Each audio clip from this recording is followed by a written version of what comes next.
సరిగ్గా 10 ఏళ్ల తర్వాత అదే నాటకం.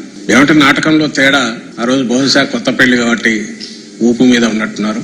ఈసారి కొంచెం వెళ్ళే మొత్తం డీలాగా కేవలం ప్రజలను మోసగించడానికి లేదా మోసగిస్తున్నామనే స్పృహ ఉండే మొహంలో కనపడే ఇది గాని, ఒక గిల్ట్ గాని అలాంటివి ఏదో ఛాయామతంగా కనపడినట్టుంది. ఈ సభలోకి వచ్చేసరికి ఆ రోజు ఉన్నంత ఉత్సాహం లేదు, ఆ ఊపు లేదు, ఉండే అవకాశం లేదు. నాటకం అని ఎందుకన్నామంటే పొత్తులు పెట్టుకోవడం కొత్త కాదు. సరే, ఎన్నికల్లో పెట్టుకుంటుంటారు. చంద్రబాబు నాయుడుకి అయితే అసలు కొత్త కాదు. ఆయన పెట్టుకోకుండా ఎప్పుడు రాడు. పెట్టుకున్నా కూడా ఫెయిల్ అయిన సందర్భాలు ఉన్నాయి. పెట్టుకోకపోతే అసలు ఊసులో లేకుండా పోయిన సందర్భాలు ఉన్నాయి. మొత్తం ఎక్కువ అవే ఉన్నాయి.